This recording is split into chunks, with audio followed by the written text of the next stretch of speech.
thatmovieguyUK. We are very lucky in the 21st century to have such auteurs of cinema still working today. Paul Thomas Anderson is one of those. Films like Boogie Nights, The Master, There Will Be Blood, Magnolia, these films have stuck with me for a very long time, and I just cannot get enough of his work and his artistry. Phantom Thread is his latest film, his first ever film to be filmed outside of the United States, and it is allegedly Daniel Day-Lewis's last film, but we all know how Mr. Day-Lewis works. A brief synopsis about Phantom Thread: it is based on post-war Britain in the 1950s, with the House of Woodcock, a fashion house run by Reynolds Woodcock and his sister Cyril, played by Leslie Manville. And as time goes by, he meets a woman called Alma, played by Vicky Krieps, who basically falls in love with him, and a sordid yet dark, intertwining love gothic story begins. I can see why this film has had multiple award nominations, but obviously as a PTA film, he does get nominated most of the time. He has actually been nominated for Best Director for this film, which doesn't shock me. Daniel Day-Lewis is evidently going to get nominated for this film because it's Daniel Day-Lewis and he's in the movie, so he generally gets nominated. My first thought is that what I really enjoyed about this is that you watch this artist and creative person dealing with life, and it's very difficult for people to juggle success with having a love life and, well, keeping the family happy even.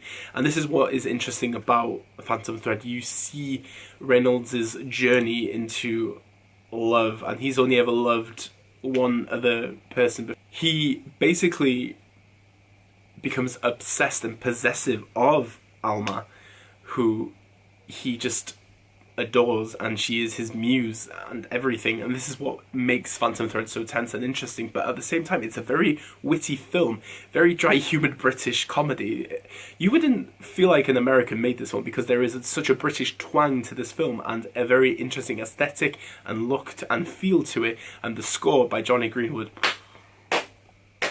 his finest. Again, he just tops himself every bloody time. Ever since Johnny Greenwood, who, if you don't know, is in Radiohead, and if you don't know who Radiohead is, go away. If Johnny Greenwood doesn't win an Oscar for this goddamn soundtrack, I will fucking kill people. I won't kill people, but I will flip my lid, because this is a big injustice.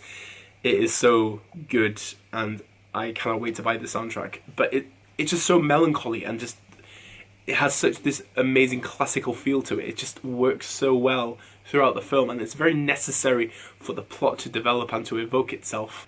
Along with the score, it's a very interesting screenplay by PTA, as always. It's very slow-paced, but at the same time, I just didn't get really bored in this film. It was just a very interesting observational film. But I feel like the imagery really overpowers the dialogue sometimes, and the convictions of the characters are just a lot more important towards the narrative than the actual context of the words, which I actually quite like. This is, I think, one of the PTA's shortest films for a while now, and could I have done with more? No, I feel like it finishes on a very good way. It just wasn't too long of a film, but I think maybe if it was a 3-hour feature, I could have been bored a bit. As for the characters, first of all, Daniel Day-Lewis, if this is his last film, I'm glad he finished it being himself, as in, it was nice to hear him speak in his own voice rather than just another character's voice.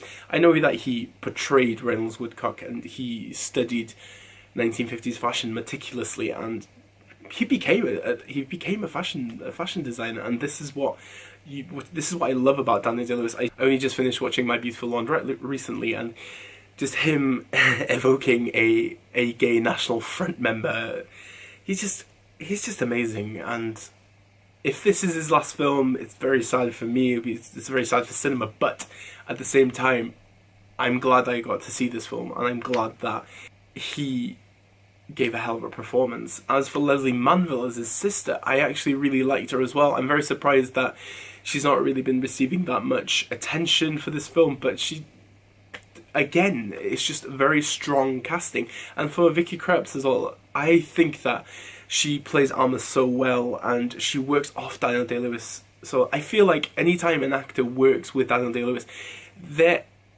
core essence as an actor just rises 20-fold, because he just brings the best out of everyone. When I rewatched There Will Be Blood recently, and watching him and Paul Dano work with each other, and you know, when he's throwing muddy oil on him and just beating him, it's just like, you know, Day-Lewis is going for it, and Dano is just like, fucking, if Daniel Day-Lewis is beating the crap out of me, then let's do this. And he got the best out of Vicky Krieps and Leslie Manville, and that's what I really enjoyed about them. It's a very interesting trio of actors. As for the cinematography, as you do know, PTA actually did do the whole DP for the film, and it was beautiful. I really liked the interesting grainy aspect to it. It just had this very nice old-fashioned tint to it.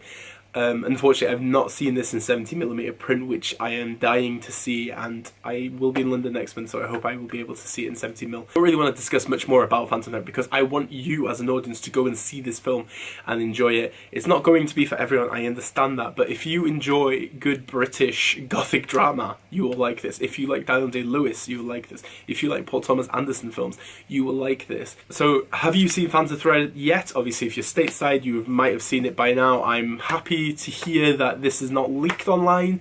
That makes me happy, because the Oscar season this year has been full of leaks. My written review will be on my website, www.thatmovieguyuk. Follow me on all the social medias, and again guys, please support the Phantom Thread if you can. So diolch danka, obrigado, merci beaucoup, arigato, and I will see you guys at the next review. No milkshakes for anyone today. Bye bye.